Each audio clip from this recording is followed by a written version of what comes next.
Hey guys, how's it going? Welcome to the Shrewsbury Biscuit podcast. I am your host, Alex Whiteley. Of course, it's me. And the Biscuiteer joining me today is our Shane. How's it going, Shane, buddy? Yeah, not bad, mate. Not bad. I've got the kids for like a straight 9 days over the summer holidays, so I'm currently about I've completely lost track of it. I think I'm about 4 days in at the moment, and they haven't killed each other yet, which is quite remarkable. So I think you're not running at a 35% capacity at the moment, just like. Yeah, pretty much. No. To be fair, I must give them their dues. They are behaving quite well, considering what they normally behave like. They're getting on quite well, and they're actually eating their dinners, which is a good starting point, to be honest. You know, life's going. I'm already winning. You know, you've hit your peak when all of a sudden it's like the most important things in life. Yeah, they ate the fish fingers, left the beans, but that's fine. Got the protein. The fish fingers. That's the thing that matters. That's the bit that matters. Strange how life changes. It's been a busy weekend for us at the Biscuit. Of course, they've been doing their amazing the last driving events of the season at the Westmid Showground, and we couldn't be. Julie was working the 90s revival thing last night. Yes, she's enjoyed it, hasn't she? As well, she's enjoyed it. Yeah, she got us a shout out. She got us a shout out on the stage, which is really cool. I was there in the morning because I did like a kids disco thing in the morning, and I wasn't feeling very well, so I was kind of like. I was trying to just. You were there on your own, weren't you, Al? I was there. No, I was to the kids' disco. Did you drink Bass Shandy? That's the thing. Bass Shandy, yeah. We had good fun. From us at the Biscuit, I just wanted to take the opportunity to say well done to Beth Heaves and the guys from Shropshire Festivals. Knocked it out of the park. Absolutely love those guys to pieces, and they've done a great job. And you know, it's one of those things that we've all had to adapt. I'm really gutted because I didn't actually manage to go to any of them because it's one of those things where every single one that they've done. I'm right. I'm sorry. I'm a busy guy. And yeah, every single time they did one, I literally had something else planned, and I was like, oh, and then I completely forgot about the kids' disco one. So they're finished for the year now, so you missed your chance. So we'll sort you out something next time. Okay. But speaking of improvising, today we're joined by Amanda Jones from the Flower Show. You may remember, like last year, I think it must have been about a year ago, we spoke to Amanda when. Last year's Flower Show, we did like a pre-Flower Show interview, and we spoke to you guys there. How are you, Amanda? I'm very well, thank you very much, Alex. Now, I appreciate it's been a very, very destructive, horrible 2020 for you guys because the Flower Show is a prestigious event. And it's run continuously now for so long. So with us not having one in Shrewsbury this year, it's just been terrible for everybody, right? It's weird, right? It's weird. Yeah. This year's would have been the 133rd show. Yeah. Wow. I think it's only ever not happened in the past due to the war. So yeah, it's horrible, but you know it's unavoidable. We've got to do the right thing, and obviously the government is giving guidelines anyway. So you know we have no choice. Do you feel like a bit of a like a weight or like a bit of a pressure to have upheld that sort of, you know, being the 133rd event, like that's quite a bit of like concurrently as well, you know, like on the trot, that's quite a bit of weight, I would imagine, to try and keep that up. Yeah, and I think everybody back in the spring when all this started, you sort of, what do we do? You know, like in your heart of hearts, you knew it was probably going to have to be cancelled because nothing's going to get better just like that. No, but it's making that very tough decision. And obviously, there's lots of people involved behind the scenes. You know, you've already got, say, the marquee people already booked. You've got everything booked in the background that needs to be sort of carefully unravelled. Then you've got people who've bought tickets, so you need to refund all the tickets. So from actually announcing that the show was cancelled until we got to the point where we decided we could do something in a virtual capacity, took a little bit of time because we needed to make sure that we'd ironed out all of the ramifications of cancelling the show, making sure that people were paid back, etc., before we could look at anything going forward. Is that? I always wonder about things like this. Why is there an echo? That's weird. Hello, hello, hello. That's gone now. Thank God. That was weird. Oh, Yeah. I hate hearing the sound of my own voice, and I hear it every week. When it comes to like people's money and what they pay for, is that money that's already spent with like bringing acts in and trying to get things together, or is that just a money that sits in a pot? Do you know what I mean? I can't really speak for the financials because I don't have that much information. Okay. But I do know that the society will have reimbursed everybody. Yeah, of course. Yeah. And no questions whatsoever. Yeah, the reason why I ask is, how much does this hurt you guys? That's what I mean. Like, it's going to have been terrible for you guys financially because, a lot goes into it. We were talking last time. You were saying it takes like, a year up to 18 months to plan all the moving parts in a year's show. And how early into lockdown were you like, okay, we've got a problem here, or did you have to just wait for that announcement from Boris? I personally thought it's a bit of a no-brainer. This isn't going to happen, and really, the sooner you make the decision, the sooner you can sort things out and look to the future or whatever it might be. But I'm one of many committee members, and it's not quite as straightforward as all of that. So it wasn't really in my remit, if you like. I suppose it's one of those things, isn't it? Which with the Flower Show, even though it being such a big event, you get no help from the government with that, like at all. Like there's just nothing. Like you get a lot of small businesses and big businesses and whatever that help out with furlough schemes and with this help me out. What's it called? This scheme that's on at the moment. The Eat Out, Help Out thing. Yeah. That's helping obviously the travel and tourism, the restaurant businesses and stuff. But I mean, there's nothing there for the Flower Show or events like that. It's charities generally. There's nothing there for charities. Full stop. Yeah. When lockdown all started, it was the charity sector were the ones that immediately were going to suffer because things like the London Marathon that raises lots of money for charities, and the Flower Show, the Horticultural Society, if you like, gives money each year to local charities or initiatives, etc. So, without the income, then obviously that makes it harder for us to be able to then give to the local community as well. Such a shame. I mean, we can all appreciate why they've done it, but I mean, I feel like some people have been treated differently to others. I mean, we're talking at the moment about Boris saying that they're going to stop people from going to see their families soon, and it's like, well, the pubs are booming right now. Like, you go on Shrewsbury on a Saturday night, and you can't move in Wetherspoons if you're going to go in there. It's crazy. I don't understand what's going on. I mean, like. When it came to lockdown, did you guys immediately think, oh well, this year's out the window, or did you immediately go into let's see what else we can do?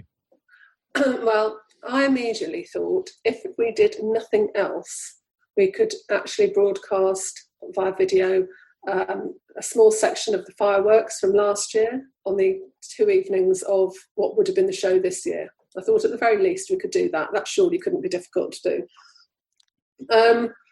And then it kind of all started to grow legs a bit. And because I quite enjoy organising things, I sort of put a proposal to the chairman that I would be quite happy to project manage a sort of virtual show as best that we can do.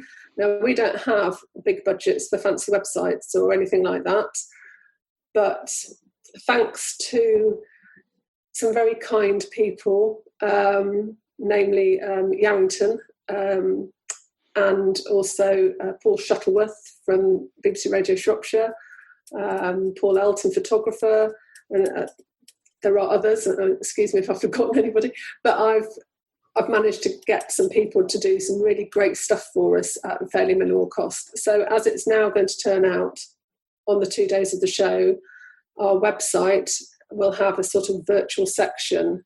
And then as each video is released, or event is released, if you like, it will go to the top of the page and be there until the next one's released. So that, and then it will still be there so people can go back and look at it the next day or the next week or next month. So I'm just in the process of now trying to organise my itinerary. I wasn't laughing at you, so Shane's clicking a pen. I was like, are you clicking a pen? And I just heard him drop it on the desk. Thank you. That's really good. I mean, we've time and time again, I've heard about, people cooperating and come together and working together. And it's no surprise to me to hear that these amazing people have come to help you, and you've come up with not a solution. It's an either or, isn't it? Well, it's an adaptation, isn't it? With these sort of things, you improvise and adapt and overcome, don't you? And that's the whole. That's the sign of a very good manager. So kudos to you, because that's come out of your head and you've instantly gone, right, this is what we can do. Ideas. You know. I mean, I started off thinking, we'll just run it on the Facebook page. That'll be fine. And then I had a wobble at sort of 5 a.m. one morning, thinking, hang on a minute, Facebook perhaps don't like this. Yeah, people attacking their pages and watching videos. There's a risk they could take the page down. So we need to be on a more stable platform. And whilst we will use Facebook and Instagram to drive people to the website and to link videos, etc., the sort of virtual show, if you like, will be on the website. And I've learned a lot as well with using ads and things on Facebook, is that they don't like you making money if you're not going to give them a slice of the pie. And that's it does affect the algorithms. I just got to watch that one. And then I've got a fantastic uptake from some of our sort of traders and exhibitors that are normally with us. So I've got over 50 traders and exhibitors who, some of them are giving special offers, and they will all be listed on the website. And leading up to the show, I'll give them mentions on social media. But as you say, Alex, I'm very, very mindful that Facebook, if they think that we're trying to advertise something, they could come down heavy on us. Yeah, they are. I mean, I'm a massive advocate for social media marketing anyway. It is brilliant. And actually, when you look at the prices, which you probably know yourself, you look at the prices of marketing in general and how much that costs, and then you look at how much Facebook charges for the potential outreach that you can get from them, it is dirt cheap. It is so cheap. But that said, they are very, very much... you don't get away with anything at all. They're on. I did it as an experiment. I was like, let's just put £10 on just the Shrewsbury Biscuit. I was like, let's just do it. I remember this. And to be fair, it went bam. It went crazy. Like everybody was liking this and sharing stuff, and Instagram went absolutely nuts. But I accidentally put it down for £5 a day. So by the end of the week, it would have forever. Been like, if I could. Week, that's it forever. So I had to sort that out. It's very confusing. And so let's talk about the virtual show. What have you guys planned? What have you guys got bringing to us? Right. Well, we've got a good mix of things. Again, big thanks to Paul Shuttleworth, who has been out videoing people. He's been out to Margaret Thrower's garden. He's been out to Shropshire Wildlife. He's been taking videos of chefs cooking in their gardens, cooking on campfires. We've got Pony Club, local Pony Club show jumping competition. We've got live music. The Christians who were with us a few years ago very kindly sent us a couple of tracks that they did in lockdown.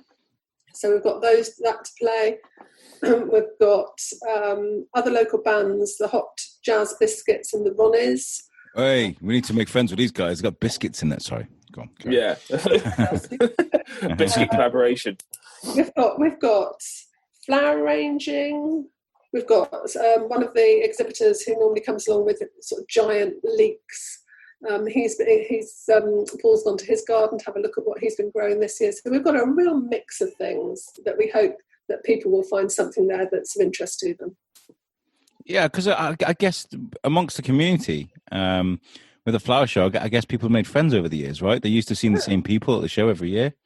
Absolutely. Yeah. And what's been quite nice for us in this capacity is that I've been able to very much reach out to the local community to see who'd like to be involved. And it's been great, the uptake and the interest. So that's really heartening. Have you thought about getting in touch with Adam Pennell, seeing if you do like a live cook along or something for you guys? We've never had Adam at the show. No? Oh, wow. Do you know him? Can you give us a lead in? I'll give him a shout. Shropshire Lads. He's a good guy. We did. I have seen him actually. I saw him at the Telford Food Festival. I think he was at. Yeah, he does a lot online. Me and Tom Bruner, my American co-host, we did this stream from across the ocean with Adam, where we made strawberry cheesecake chicken wings. They were amazing.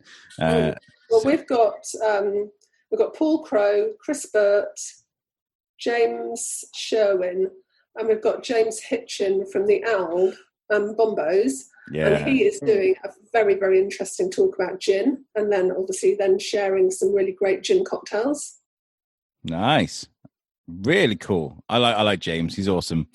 Yeah, Ooh, a biscuit. It's a biscuit.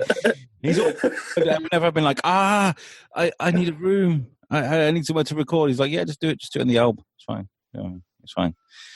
We plan to do some live. We planned to do some. It's on the back burner. Yeah. The Weekly Bazaar. We're going to take one of the pubs, and he was like, "Yep, I'll straight away." He's such a great guy. Yeah, So it's really good.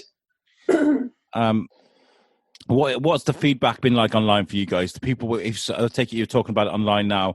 Yeah. What have the comments been like? Have they been a positive for you guys? Yeah, I mean, I put a post out right at the outset of all of this to sort of see if there was any appetite, really.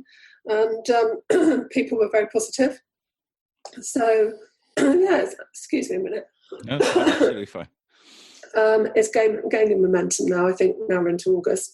We have one really good event, which I'm promoting heavily at the minute, which is a Gardener's Question Time. Nice. Which is on Friday, the 14th of August at 4:30. It's via Zoom. And we've got celebrity gardener David Dominy, who was at the show last year, and he's on the ITV Love Your Garden with Alan Titchmarsh, along with Penny Meadmore, who has also been at the show before, and Margaret Thrower. And they're a panel that are going to be hosted by Alan Wilding, and people have the opportunity to put their questions to their panel. So we're taking bookings for that at the moment. It's a free event. If you wanted, I can always show you the link. Absolutely, please do. And in fact, this is a good opportunity for me to mention that we do have a Shrewsbury Biscuit message board. It's a group that anyone can join. And we do like to encourage local businesses, events, charities. It's just another place for you to share your link. But if you, we created that actually after the floods, wasn't it? We created that, and it was the idea of it was literally for businesses and whatnot can then post on there asking for help, promoting their business, trying to just another outlet for them to sort of go to sort of channel in for the local community. Is that via Facebook? Yeah, via Facebook. Yes. Via Facebook. Well, of course, we have our main Facebook page as well. So if you want to send us a link, we can do that.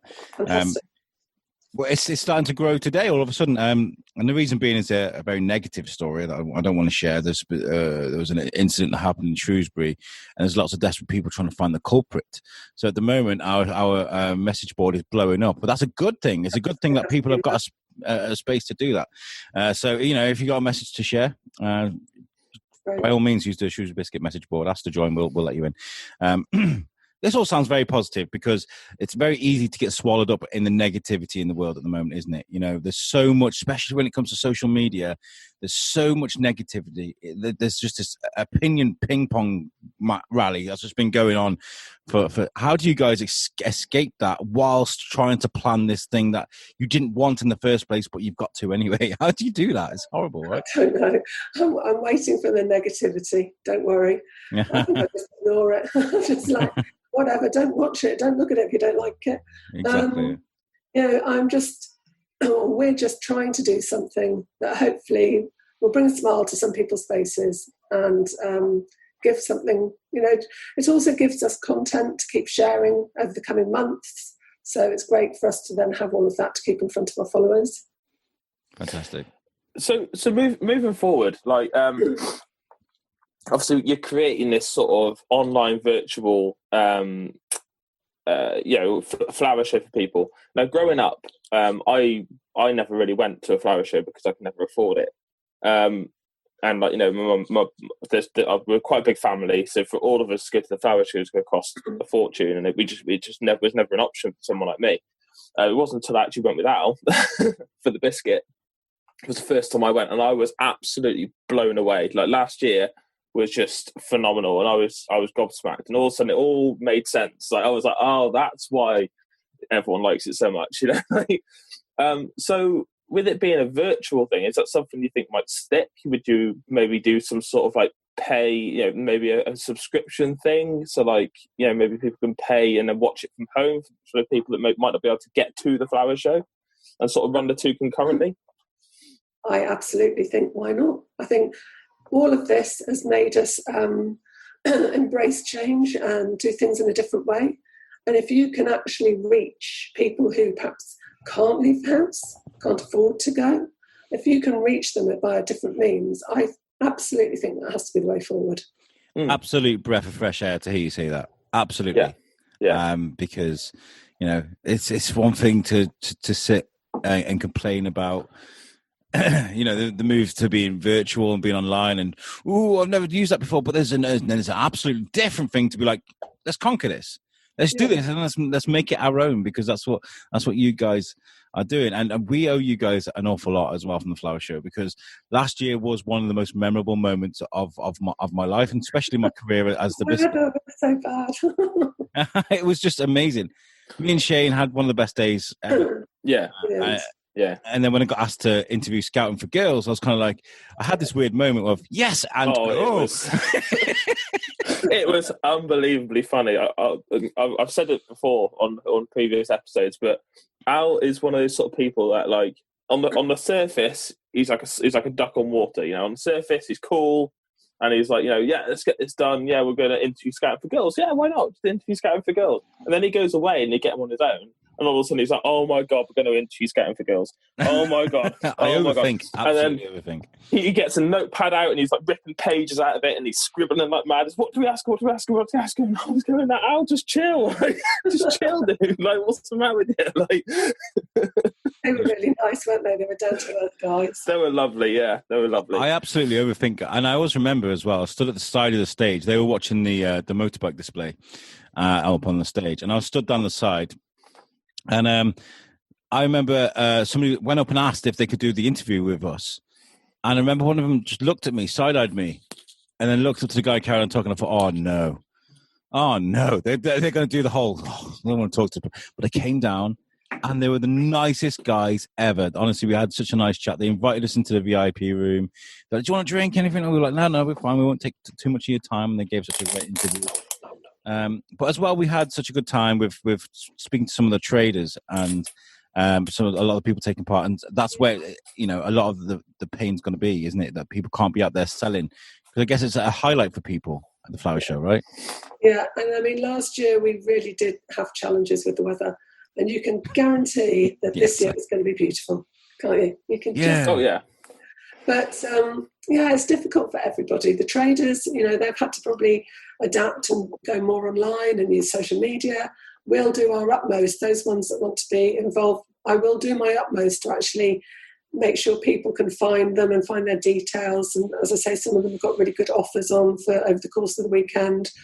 But, it is only me really doing this. So I can do anything best I can. I think that you're doing an absolutely phenomenal job, because not only are you making this event, and organising this event, which obviously takes a lot of planning anyway, but you're also adapting and you're creating something new literally at the same time. And that takes some doing. That takes, must be hard. How can people help you if you want to get volunteers or people involved? How can they help you? I'd really just like people to sort of engage. Send us photographs. I've just started a virtual Shrewsbury Flower Show photo album, if you like, on Facebook. So I'm asking people to send in. Somebody sent in pictures of sweet peas. Someone sent some dahlias in yesterday. So now, sort of as we start to build up towards the event, I want people to share photographs of their plants in their gardens. Maybe exhibitors who would have bought plants to the show send us photographs of them so that we can share them with everybody else. And just, spread the word, really. Yeah. Have you thought about doing... Sorry. No, it's okay. I was thinking of...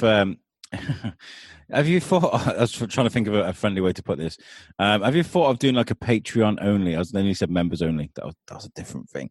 A Patreon only version of your site, place of your site. So like if you wanted extra bonus content, you'd have to sign on via Patreon and pay for the content that goes into the charity.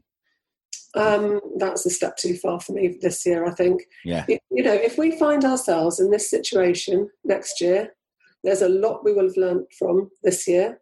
Yeah. And if we were then looking at another virtual event, absolutely, we could probably be in a situation, this is completely and utterly just off the top of my head, that if we could pay for a band to do a live stream, for instance, we could then charge people like a pay-per-view sort of thing. But that's for the future, if we find ourselves in this situation again. That makes an awful lot of sense. Yeah, of course. This year, it's had to be fairly simple and straightforward. And it's new, isn't it? It's new, and you're trialing it almost this year. And you see how it goes. The last thing I wanted to do was actually be asking people to give donations to Shropshire Horticultural Society. I mean, that's not what it's about. It's about us giving some content and some enjoyment to the followers on our social media and people who can access the website. Fantastic. Really cool. Really cool. And no offense to anybody. I mean, like also as a Shrewsbury Biscuit, one of the main goals was to aim for a demographic that weren't used to really accessing podcasts online and things. So we were after a demographic that weren't used to, and we've been, quite successful with that. People have really enjoyed the biscuit of all kinds of ages, which is fantastic. Well, when it comes to viewing things online, when we go into a website or wherever it's social media, there tends to be a bit of difficulty trying to get everyone on board. Have you faced any challenges with that?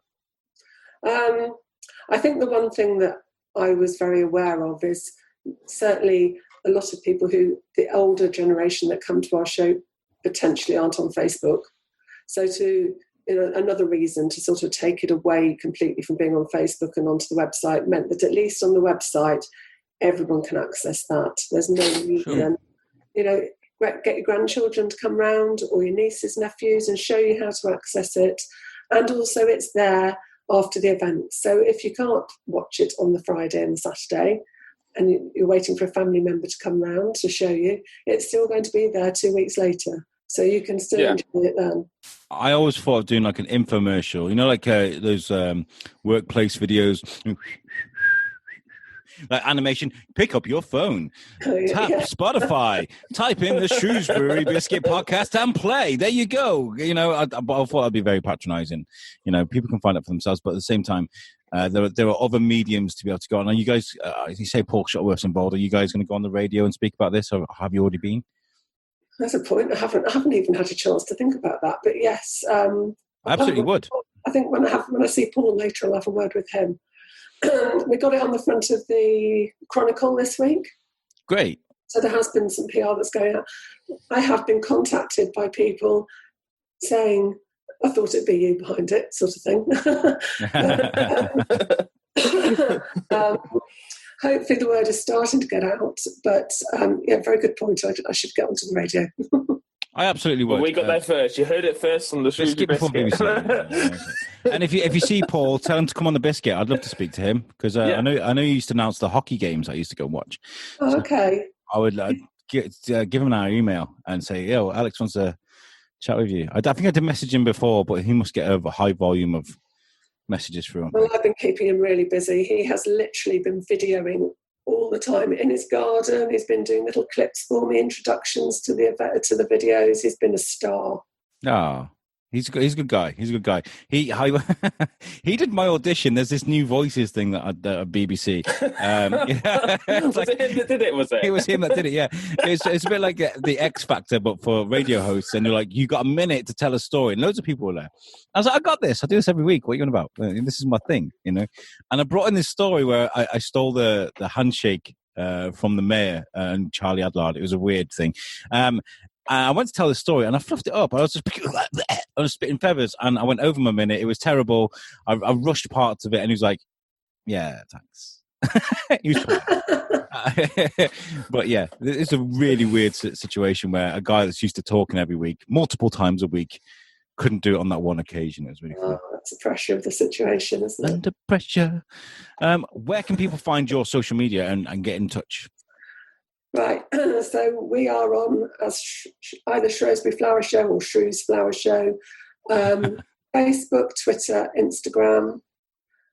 Obviously, we've got our website. We have got a YouTube channel. I've discovered that YouTube doesn't really like having lengthy videos uploaded into it, so I'm kind of abandoning some of these things, focusing on uploading them into Vimeo and then linking them onto our website.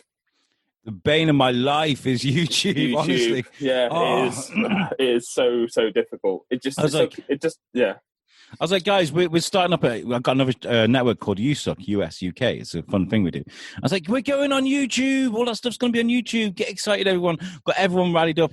And then I went to dub in some audio, and I was like, oh, this is actually really hard. So I had to put it off for a few weeks. I literally just killed it. And I was just like, sorry, guys, you'll have to go wait. It's back up and running now. But if you guys want to listen to it, USUK on Pop-Up. But it's R-rated, so it's not for kids. Anyway, the Flower Show is a huge part of Shrewsbury. Like we said, it's got such a long running history. You guys must have really felt that when you couldn't partake this year. If we do get the go ahead for next year, is it a case of we don't really have the funds to do something big, or is it go hard or go home for you guys? I think it'll be, this is something we need to start talking about. As soon as we've got through this virtual event, this is what we need to talk about. Mm-hmm. Because there'll be a load of factors involved. Our traders, our exhibitors, the infrastructure of the people that we use, what's their situation. So it's establishing who's out there, who's still available, who can we still work with. So it's very much, I can't really speak for it, but it's very much a blank canvas at the moment. But I wouldn't say that we would, we'd still want to put on a great event. Yeah, I mean, it goes without saying. You guys will anyway, knock it out of the park. Throwing loads of fireworks. People enjoy it. The fireworks last year were just... It was phenomenal. Oh, the music, everything. It was just... I've never seen a firework display working with music before like that. I've never seen it before. Isn't it? So MLE, who were the firework providers last year, they have actually shared with us some footage from last year, which includes the 1812 Overture. So that will be our sort of finale on both the Friday and the Saturday this year. Wow. Then when it went into Star Wars, I very nearly cried. Okay, I cry at everything. I was having a conversation the other day. I was talking about how and when I cried at a Batman movie. And they were like, "Why? Why? How? When?" And I explained it to them, and I nearly cried explaining to them. So yeah, these things do affect me. But the Star Wars things, and I think it's just because I could feel the explosions and the I don't know. It was just it is quite emotional, really. I think I always feel it on the Saturday evening. It's the last day, and you've got the male voice choirs or whatever it might be, and then you've got the 1812, and it kind of gets you a bit. So it feels emotional. Yeah. You must feel a sense of pride, though. I mean, being like, you know what, it's done. Weekend's done, and but not really though. Got through it. You got to remember the logistics start again. They got to take everything down and move it all away. I know, and the poor people in the office, they have to deal with all the aftermath. Those of us on the committee, if you like, on the day, on the Sunday, we can sort of walk away and go, see you in a few weeks. The guys in the office are still there, doing all the hard work, mopping up after the event, really. I imagine after like a year of planning a show, the week after it's gone, what's that like for you guys? Is it exhausting? Is it satisfying? Do you glow off it for a week? Do you take a week off? Well, I've always just thought I felt proud of what we've done. Mm-hmm. I look after all the social media, so I look at all the comments, and over the last. We had a few years ago, I think we had a problem with one of the car parks, and that was like just everywhere, all over social. Nothing to do with us, but, obviously they'd been to the shows, so quite naturally they were sounding off on our social media. But over the last few years, I've seen mostly really nice comments, and that does make you feel sort of happy and proud. I was really conscious about my video that went kind of viral last year. I turned up to the flower show in some brown shorts, a tropical shirt, my backwards cap. I got my microphone out. I'm ready to do this, right? I bump into Phil. I'm like, no, he's the mayor. Sorry, Phil Gillam. That was really disrespectful. Mr. Mayor himself, Phil Gillam. I saw him. I was like, no, he's busy. I spoke to the gardeners from the Dingle. And I was like, okay, we'll take a slow mosey on through it. And then the heavens opened. The heavens absolutely opened, and I ducked into one of the marquees, and I was stuck there because you could not see in front of you. The rain was that heavy, and I recorded a little clip of the water just cascading off the marquee, and it looked like it was him. That was me, I'm afraid. And within like an hour, it got like 15,000 views. I was like, whoa. Okay, people really... To the point, actually, because you went on the first day, didn't you? And I came with you on the second. Yeah. And we were talking to the women at the WI, and you mentioned that, and she turned around and she goes, oh, that was you. And he was like, yeah. Don't worry, the BBC were there last year, or ITV, I think. And they literally were poised with their cameras, waiting for the rain. And as soon as it rained, it's like, okay, roll camera.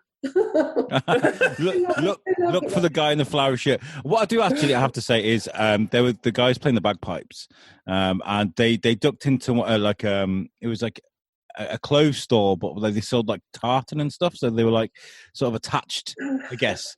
And they stood there playing bagpipes in this thing, a bit like when the Titanic was sinking, the band playing as it was going down.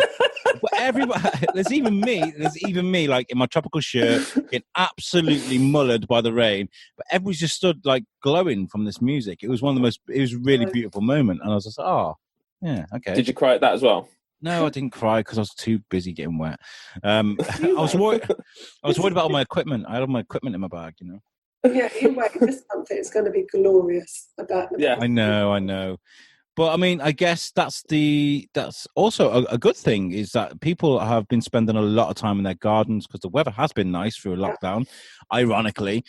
So people would have been spending a lot of time in their garden. So maybe they'll be proud to show what they've got, Yeah, So hopefully, yeah. Yeah. Well, I really do wish you guys the best. And if anything that you want us to help, we owe you guys a great deal. You gave us an amazing experience, and I know there's more to come. So anything you want us to help you with, if it's hosting some videos or if it's interviewing some people or any social media stuff, just get in touch with us because, Thank you. You guys mean a lot to us. I've got a couple of shout-outs to say before we do end the show, but is there anything, Amanda, any messages for people involved with yourselves or any volunteers or anything you want to say to people?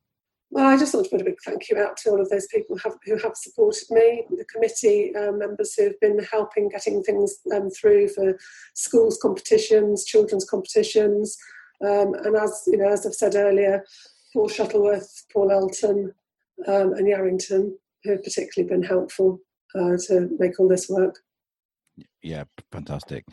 I wanted to say a big shout out to the museum. I reached out to them because they reopened again, and I'm doing these vlogs at the moment. I'm taking my little boy around, and during the summer holidays, I'm showing people what is open and how safe it is when you go around. So we did one at Cosford, which was really nice. What's the other one we did, Shane? Gosh, we're doing loads of these things. We did loads. You did the drive-in festival. We did that one. The drive-in, yeah. I think that was it, wasn't it? That's the only two you posted. But it's just a nice opportunity to get around with it. I'm not used to it. This is all new for me. The vlogs thing. So being able to go out and do that has been fantastic. I hope you guys have enjoyed watching them. They've done really well. But the museum, I went round with Timmy. We did some education. We learned a lot. And that's going to be out in the week. So thank you to them. And actually, Shane, this is really funny. I was walking across the bridge by Frankwell into the quarry. And we were waving at the Sabrina boat as it was coming under the bridge. And I was like, okay, let's run to the other side. It's going over the other side. And as we run over the other side, and I was waving, I heard, Shrewsbury Biscuit from the boat. I was like, actually, the flower show is actually one of the first times that I got recognised from the Biscuit, because me and you we just got in there, and I was like in awe of the flower show, and I was just like, oh my god, I was like, there's so much to do here, like, and I was pointing at stuff, remember, and we were actually doing a live at the time, I think. Yeah. Oh god, chairs just dropped. I was, yeah. This would have been recorded, and it would definitely have got me that 250 quid if that had gone. Yeah, and so like, we're just walking through. We come in from the bottom entrance sort of thing, didn't we, by the river? Yeah. And we're walking up, and we were like, doing this live, but oh my god, this is amazing. And literally, this woman grabbed my arm and just like spun me around, and I was like, turned around, looked at her, and she just went, "You're the Biscuit guys," and we're like, "Yeah." And we're like, "Yeah." She's like, "Oh, I listened to your show; it's really good." And we're like, "Yeah, cool." Did like a little bit of a, got her in the shot, and then we walked off, and I was like, "Oh my god, ow! Oh my god, ow! Ow! Ow! Ow!" It does happen from time to time, which is nice. Shane always says, if you see us about, make sure you say hello, because we do buzz off it. I love it. Yeah. But I think I'm about 80% sure it was Duncan from Planet Donuts that did that. It was like, Shrewsbury Biscuit. If it was you, Duncan, thank you very much. Amanda, thank you so much for joining us on this show. It's been amazing to talk to you guys again, because I didn't think, when we went into this lockdown, there was no hope for anything really. Yeah. You don't know what's going to happen. You don't know who's going to pop up and who's going to use their innovation and change things. And you guys absolutely have. So well done for that. Thanks for chatting to us. Yeah, well, fingers crossed it all goes well. What's the website again? It's the Virtual Shrewsbury Flower Show. If you Google Virtual Shrewsbury Flower Show, you will find the page. Fantastic. Awesome. We'll give it a share on our page as well. Thank you. Yes, we will do. I'll send you some links anyway. Yes, please do. Yeah. Please do. And also, you can check out our website as well, which is www.theshrewsburybiscuitpodcast.co.uk. All of our audio is available on there. You can also get in touch with us through that website. So there is a message thing there, so you can get in touch with us. And that's lovingly made for our friends from, oh gosh, I always do this. I always say made... Words, Alex, use them. That is made for by our friends at Web Orchard. I also made for our friends at Web Orchard. It's not. They make the website. Thank you, guys. They're our friends. If you need a website, check out our website. It's great. Web Orchard will sort you out. Okay. I need to get out of here. I don't know why I've got the gig. You, Shane, you always do this. I have that effect on people. It's my laugh, I think. Yeah, we've got so much planned, so much coming to hit Biscuit. We're kind of evolving. We're moving into new things. Obviously, it's picking up pace, isn't it? We're getting real. I don't even think we're going to be able to keep the name podcast for a bit, because we're not just a podcast anymore. So. Yeah, and then finally we'll have talks about that, mate. The last thank you is to the 90s Revival guys for shouting us out at the driving as well. That was really nice of you. Right, we'll get out of here because we're just rambling. I'm just thinking of other nice things to say to people. Amanda, you've been a great guest. Thank you so much. Shane, thanks for turning up, buddy. I know you've I've got a house full. Yeah. And to the Biscuiteers, to the listeners, everybody else involved, we love you guys. Thank you for your support. Yeah. Peace out.